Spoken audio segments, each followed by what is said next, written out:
Shudder. Shudder, Shudder, Shudder. What does everyone think of Shudder? I like it well enough to be one of the very few services that I actually pay for. Not just because of any one specific thing, but I do like the idea of lower budget horror projects being made for my dark entertainment. I will admit, you're probably not going to find too many Oscar-worthy horror movies there, but there are still plenty of goodies there. Popular movies like The Dark and the Wicked, Halloween, The Babadook, Grave Encounters, and the likes. But they also got some exclusive ones there too, like The Last Drive-In with Joe Bob Briggs, Glorious, Creepshow, the TV show, and Sun. And I've reviewed the last two on this channel before. Feel free to check those out when you got the time and are looking for a few recommendations. Which leads me neatly, or at least I tell myself neatly, to the topic of today. Brooklyn 45, a new Shudder original. Make yourselves known. What the hell is that? This movie stars Anne Ramsey, who you may recognize from The Taking of Deborah Logan, Critters 4, and a few episodes of Dexter. You look the time. Do I see sheets of plastic in your future? We also got Larry Fessenden from Jacob's Wife, fun little vampire movie that was on one of my Spooktober lists a few years ago. Not that anyone would know, because nobody watches those vids. Don't worry, I don't hold a grudge. I forgive you. There's also Jeremy Holm, who is in a lot of movies I've never heard of, except for the Block Island sound, and that is a pretty boring horror movie. Horror in quotes. I don't really recommend that one. It's very slow, almost no scares, and there's very little payoff. Then there's Christina Klebe and Ezra Buzzington, and they're in a lot that I don't know, and some minor roles and more popular things that I can't even remember who they are in those flicks. And last but not least, Bob Sheridan. Wait. It can't be. This is Peter Rosenthal, head film critic for The Onion. Peter! I had no idea he was in this flick, but holy shit am I happy that he is. Call me biased all you want, but this guy puts out gold for his fake film reviews on The Onion. Go check them out. He is amazing, and I hope this role gets him more roles. Moving past all of that, I will be doing the norm here. No spoilers first, then spoilers now. Enter into my lair and get spooky.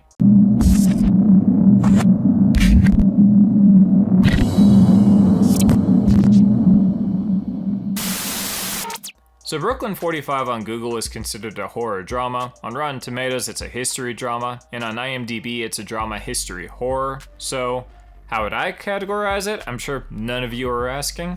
I would say it's primarily a drama, then thriller, then horror. The cast is very small and focuses on 4 war friends: Lieutenant Colonel Clive Hochstetter, called Hawk, Major Archibald Stanton, who mostly just gets called the F word, and I don't know if I can say that on here without getting into trouble, but he is openly gay, so it's always in a friendly, harsh, joking way that doesn't really seem to bother him. Major Paul DeFranco, and Marla Sheridan, who is married to Bob Sheridan. He's the outsider of the group, even though everyone knows he is the golden goose. If I was making the Hunger Games, I would have put lots of way cuter boys in it. These are my current favorite boys right now.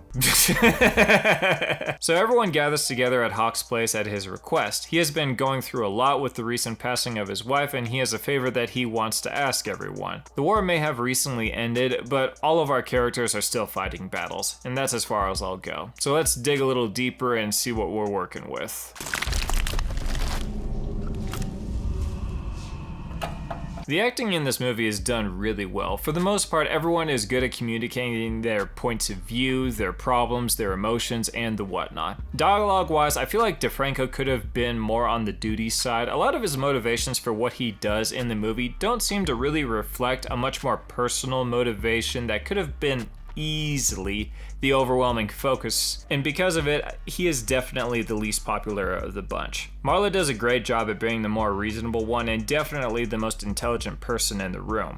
Stanton, or F-word, plays a broken character filled with regret very well, and he would be my favorite character if I didn't have such an unhealthy bias towards Bobo. And Bobo is the obvious outsider of the group, and people do not forget to remind him about that pretty often, which leads him to have the most character arc in the story, along with F-word. Hawk plays the, I guess, inciting incident character. Without him, there is no movie. He invites everyone to his place, and everything that follows was planned by him, and the guy is a good good actor, not much else to say. Story-wise, I would say that since it starts off as a drama, then a good chunk of the middle of the movie is the thriller drama with very few horror aspects. I actually think the movie would have been better if they just went either further into the horror or less. There just wasn't enough of it for it to be the most impactful part of the story. By the end of the movie, you get a theater play vibe, but as far as I can tell, this is not based off of any Broadway play. My criticisms of the film would be some of the practical effects. Sometimes they work and sometimes they look like shit. The ending also could have been a little bit more touched up. Like, it didn't really have as good of a flow as it could have. A way to fix it would have been to add just a few extra minutes between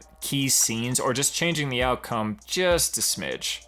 Overall, good movie. I would say that this movie adds positively to Shudder's reputation. It's a small budget, contained flick with good actors and pretty well written dialogue, and I think that is exactly where Shudder shines. It sometimes is a victim of biting off more than it can chew, but you do see that in this flick, but it's very little. On Rotten Tomatoes, critics have it at an 89% and audiences at a 71%. Everything in the movie leading up to the ending would make me lean more towards the critics, but the last few minutes, I gotta go more towards the audiences here. Still a good flick. If you like thrillers and dramas and aren't a huge fan of super scary flicks, this is a movie I would recommend to you. Now time for the spoilers.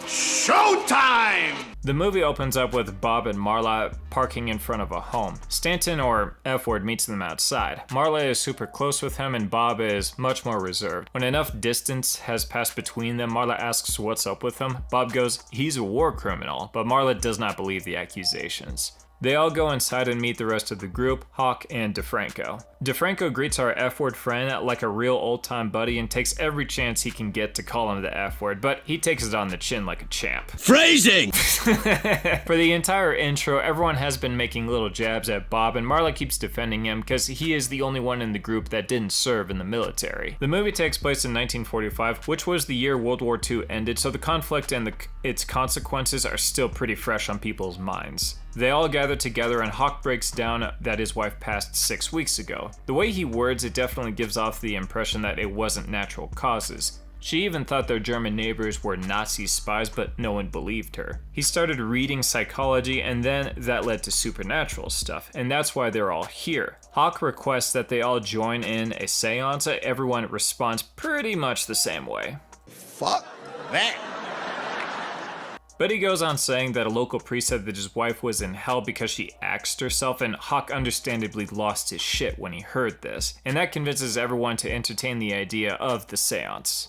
The seance begins. The rules are simple. They need a personal item of the deceased, a mirror, they all need to hold hands to start, and the seance has to officially end or else the door to the other side stays open and they're all fucked. Now they don't put it exactly like that, but this is 7 feet under, and I am who I am.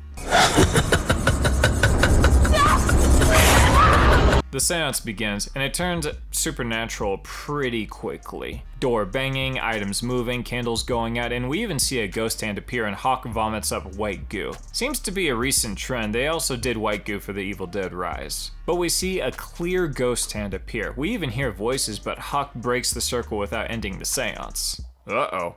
The good news is that there is definitive evidence that there is an afterlife. Hawk is at peace. He reminds DeFranco of a favor that he asked of him before everyone else arrived at his house, and then he pulls a gun out from under the table and blows his brains out. That escalated quickly. Everyone freaks out. They go for the door, but it's locked. The banging from another door happens again, and a tied-up woman bursts out of there. She unties herself and introduces herself as Hildegard, and you can bet your ass I'm only saying that name once, and will from now on refer to her as the German, cause she just so happens to be the German neighbor that Hawk's dead wife was paranoid about. DeFranco pulls the gun on her, saying that she was hiding in the closet. What? Oh, come on! She was obviously tied up in the closet, you fucking idiot. And later we find out that the favor Hawk asked DeFranco had to do with the German, so he knew this bitch was here, so this makes even less sense that he would say she was, quote, hiding in the closet. DeFranco and F-word want to kill the German, while Marla and Bob are on her side. Everyone calms down a bit, and DeFranco explains that Hawk tied her up and tried to kill her before everyone got here, but couldn't do it because when it comes to killing, he didn't have the stomach for it. This is hard for Bob and Marla to believe, but DeFranco and F-word actually serve served with Hawk. He had no problem sending people to kill, but he never actually swung the sword himself.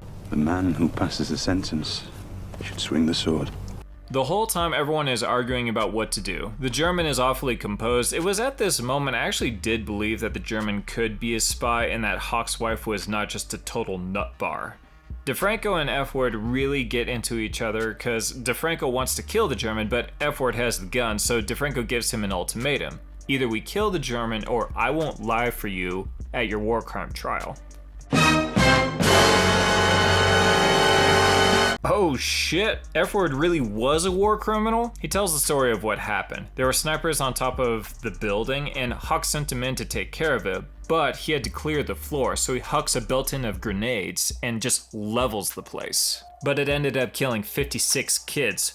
Holy shit, that's a lot of kids. Marla states that that was a registered shelter and it was a nursing home, but Hawk didn't care and he sent the guy in anyway. This is very similar to that Saints and Soldiers movie, pretty good by the way, but the difference is that Deacon in that movie didn't know there were innocents in the building before hucking a grenade in there to clear the floor, because there was also a sniper shooting out of the windows. War is some pretty brutal stuff. Hawk was supposed to speak in F-Word's defense at the trial, which hasn't happened yet, but that's a bust now. The German actually speaks in his defense, trying to get on his good side, but DeFranco is making this bitch out to be even more suspicious, and I'm more on his side now. So F-Word tries to shoot the door open, but no bullets come out. Then the window. Still nothing. Gives off the impression that there are blanks, well obviously except the first bullet that Hawk used on himself. That may not have been what the movie intended to portray, but that's definitely what I thought at first. More arguing happens. Marla has had enough and she says that she will interrogate the German to see if she is a Nazi or not. The interrogation is brief, to say the least. Some basic questions and a needle gets slid underneath the German fingernail. What is this, amateur hour? Marla hated doing it, but she did enough to satisfy herself. DeFranco, not so much, and I don't really blame him. It was pretty basic, brief stuff. DeFranco is convinced to let everyone out. He slides the key into the keyhole and the keyhole swallows up the key. Hawk's corpse begins to speak. Somebody's gonna do something. Somebody's gonna kill that Nazi. Oh no! Marla convinces everyone to do the seance to end it so that they can get out of there. During the seance, Hawk's dead wife's ghost appears and terrorizes the Nazis, saying that she came into their home and slit her wrist to make it look like Hawk's wife killed herself. Oh shit! F-Word freaks out and breaks the circle, goes to the door and begs for release or death. Door opens and it's the destroyed floor and the corpses of the ones he killed during the war. It's actually looked really good for this low budget flick. F-Word slams the door shut and just breaks down. DeFranco has had enough and threatens the whole room. Hawk's corpse starts slamming his head against the table, crushing his skull, demanding that people kill the Nazi. Cool idea, but it looks like dog shit. You want an example? You remember that scene from Misery? Yeah, it's that bad, like almost the exact same level of bad. Some fighting happens and in the midst of the fighting, Bob gets his hand on the gun. Which puzzled me because I thought we kind of established that the gun is useless, but DeFranco goes for it and Bob shoots his hand and blows his fingers off, then shoots him in the head, then immediately shoots the German in the head. Bob goes for the door, won't budge. He demands that it opens from Hawk, and the door finally opens. Everyone goes to get their coats. Marla is very distant to Bob, doesn't say a word, doesn't let him help her out at all. The three of them stand outside. Stanton admits to them that he will admit to his war crimes. He asks Bob if he will admit to what he did. Bob replies, "I had to do it." Stanton goes, "So did I, Bobo. So did I." Marla and Bob sit in the car. She says, "Can't we just fuck the war?" "War's over," Bob replies. Marla goes, "Says who?"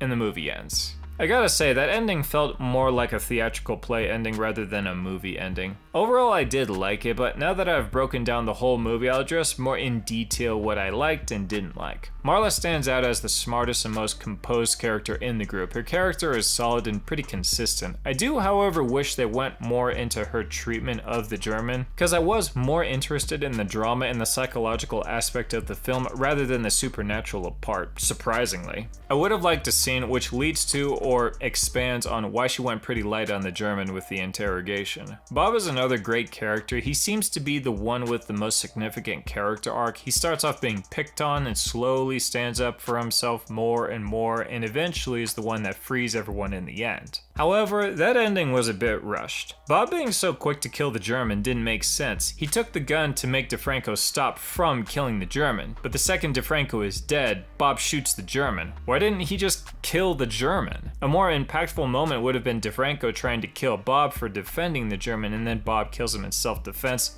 then decides he has to kill the German. But obviously that didn't happen. Could have been a better ending. Stanton is probably my favorite character. He is the most broken. Word got out about what he did and his family at home became a victim of it. It's established that he knew the place was a nursing home, but there were snipers on the roof, so he had to go in there. I'd like to think he didn't knowingly look at the 56 kids and then thought, don't want to shoot 56 bullets, and then tossed a bunch of grenades inside.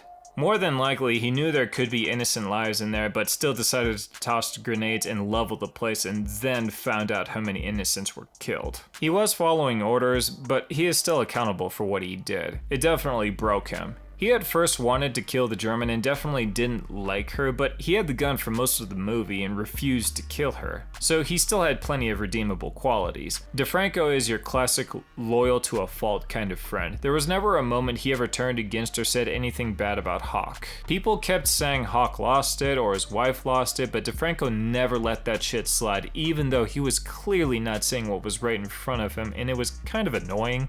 And him being slightly redeemed in the end, I kind of wish they went a bit harder into that before having him killed. Which leads me to the German. I gotta ask, was she a spy?